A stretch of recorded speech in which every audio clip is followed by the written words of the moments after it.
Today we're going to be making brightly coloured, beautifully scented bath bombs as naturally as possible. So if that's your thing, then stick around for today's video.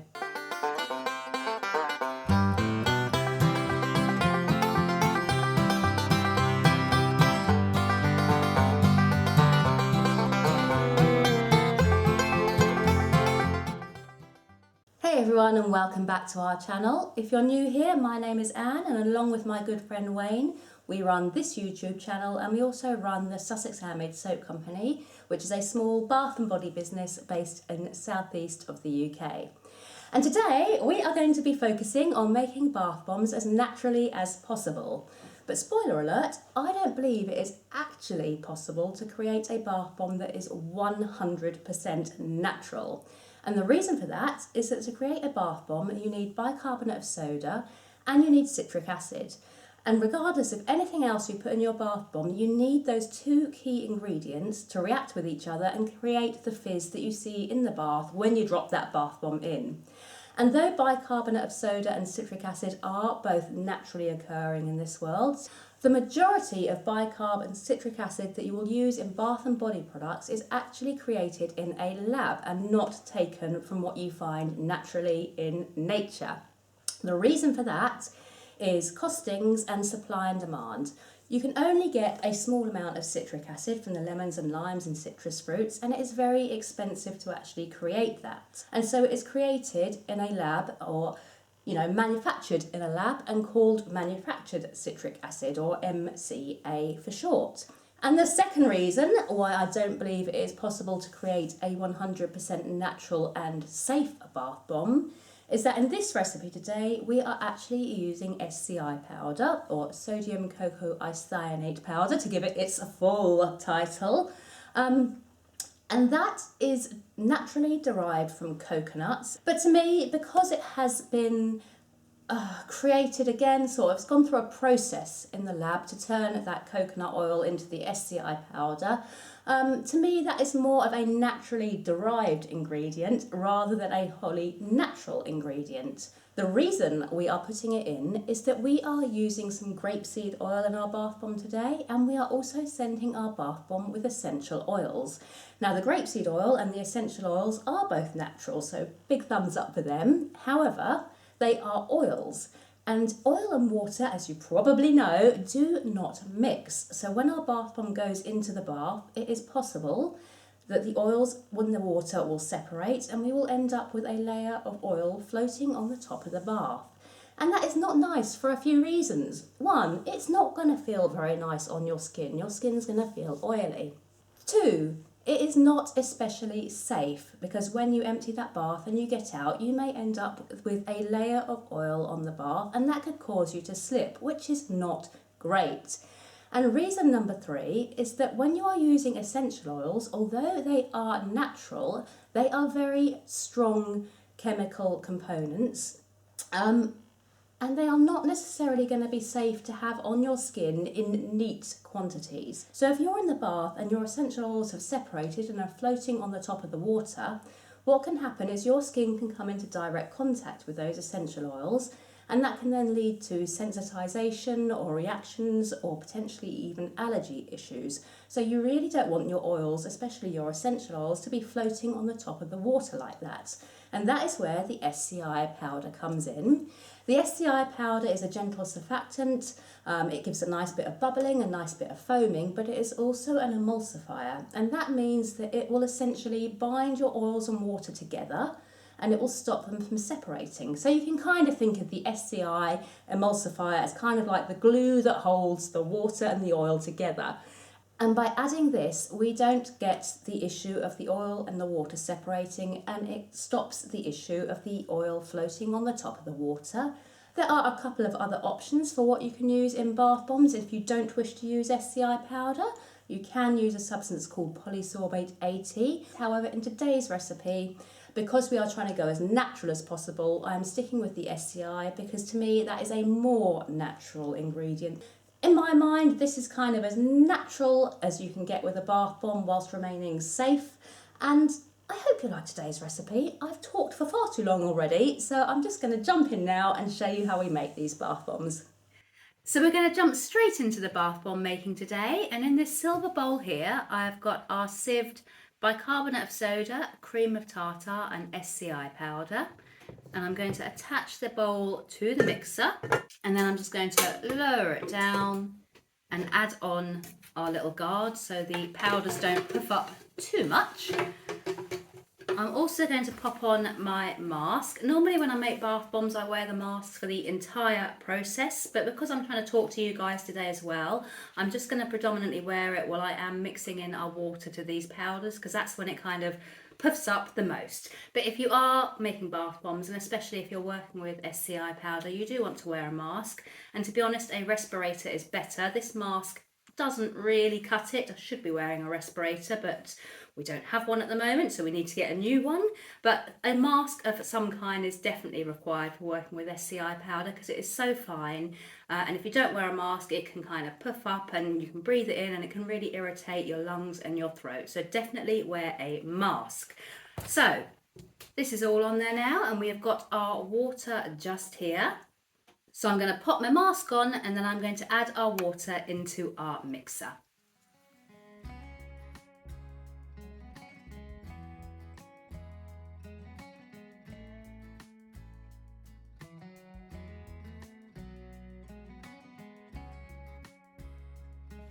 Once it's had a minute or so to actually incorporate the water, we are going to go in with our grapeseed oil and our sweet orange essential oil. So I'm going to pop those in now, mask back on for this bit.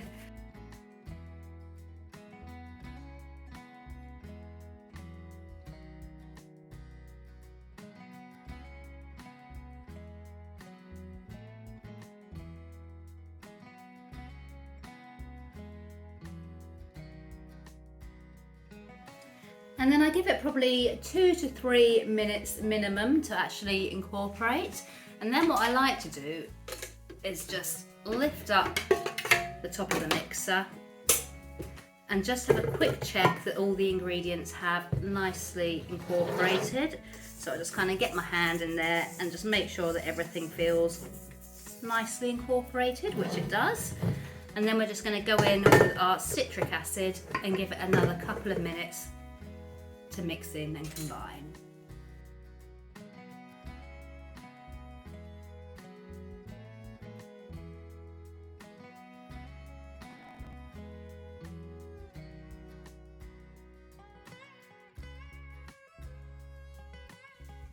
Once it's had a couple of minutes to combine, take it off, and again I just kind of do a quick check that it does feel nicely incorporated, and then I decant it into a mixing bowl.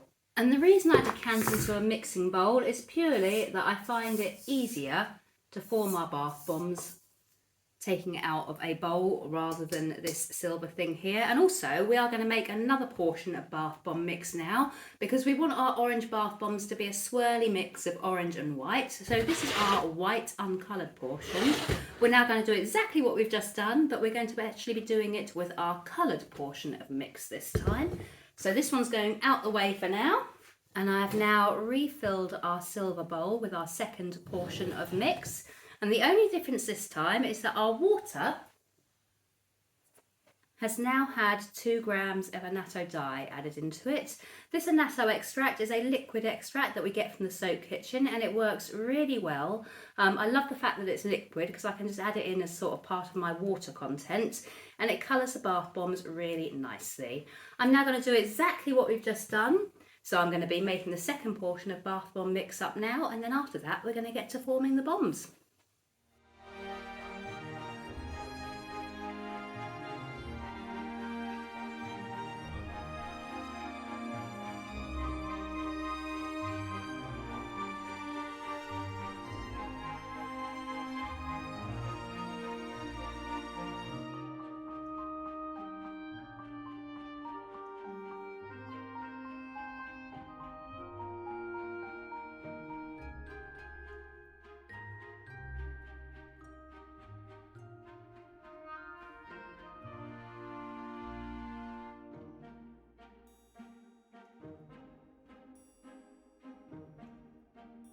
So now I'm just going to give it a quick mix with my hands, and I like to try and make sure it is a nice kind of wet sand consistency. And this one it is mixing nicely. And look at that gorgeous orange colour that we've managed to achieve with that annatto dye. It really is a kind of beautiful orangey colour, and it works really well in these bath bombs. And it is just an added bonus that it is a natural colourant as well. And the way you can tell if your bath bomb mix is ready for use or a good kind of consistency is you want to take a handful and then squeeze it, and it should form kind of like a ball, and you should then be able to just drop it back into the mix and it holds its shape, but then it should be easy to just crumble apart again like that. So I'm happy with this consistency. So we're going to bring in our mould now and we're going to form our bath bombs. And we're also going to be using our bath bomb drying tray for the first time ever. I bought these from So Posh last week. They turned up a couple of days ago. I don't normally use bath bomb drying trays, but lately the kind of flat bottoms that have been forming have been annoying me slightly. So I decided to invest in a couple of bath bomb drying trays from So Posh, which will hopefully stop those flat bottoms. Our mould is now on our scales, and our mould is from Cada Moulds. It's a standard 3D printed 3-piece bath bomb mould, and it is 2.5 inches our mould size. I've got it on the scales, I've zeroed the scales, and I'm now just going to go in with the mix. So I take a small handful of mix, place it into the base of the mould, and I just alternate between the colours, the orange and the white. And I want our bath bombs to be swirled today. So what I'm going to do is fill them up just over halfway in terms of weight. And then I'm taking a chopstick and I'm just poking it down into the mix. And then I'm circling round just a couple of times with the chopstick, just to get a nice kind of swirled effect going on. And I'm filling our bath bombs up to a weight of 170 grams today. We find that 170 grams gives a nice kind of floating, spinning bath bomb. So that is 171. And I gently cut the bath bomb and press down. Then I take the top part of the mould, place it on. Get the scales out of the way because I don't like pressing too much weight down on the scales. And then I press firmly with my hand and slide it back and forth a couple of times. And then I generally use a silver bowl just to scrape this excess off so I don't make too much of a mess. And then I use a spoon to tap a few times around the side of the mould, on the top and on the bottom, and that just helps the bath bomb to release a little bit easier. And then I tip it out into the palm of my hand, and then hopefully, actually let me show you that swirl first. That's a swirl we've achieved in that first one, and then hopefully they're just gonna sit quite nicely in those drying trays. Might be a bit of a learning curve to get them in nicely. I say it's the first time I've used it, so they might kind of just be dropped randomly into the drying trays, but that's okay. And then we do the same again. So a little bit of mixing, alternating the colours.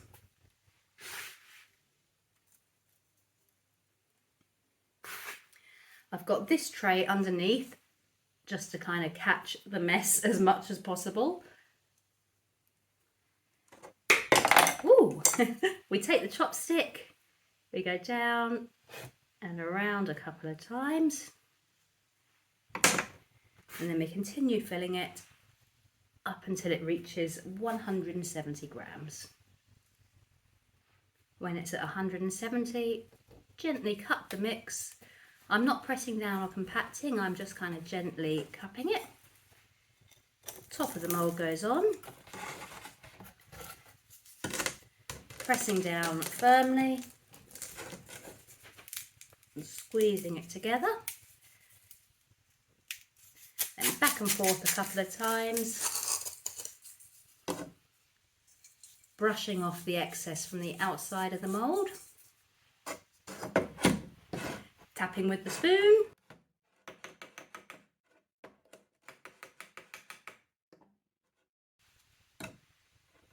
Unmoulding. And attempting to get it into the drying tray nicely. Interesting to see what the bottoms of them looks like when they actually come out. Fingers crossed they stayed in one piece. So I'm going to continue doing the rest of these now, and then we're actually going to show you a bathtub test with these, just to show you how well they work out, because I think they're really nice, they're really pretty, and they give the bath water such a beautiful orangey scent as well. Not that you're going to be able to witness that through the video, but trust me, they do. They smell amazing.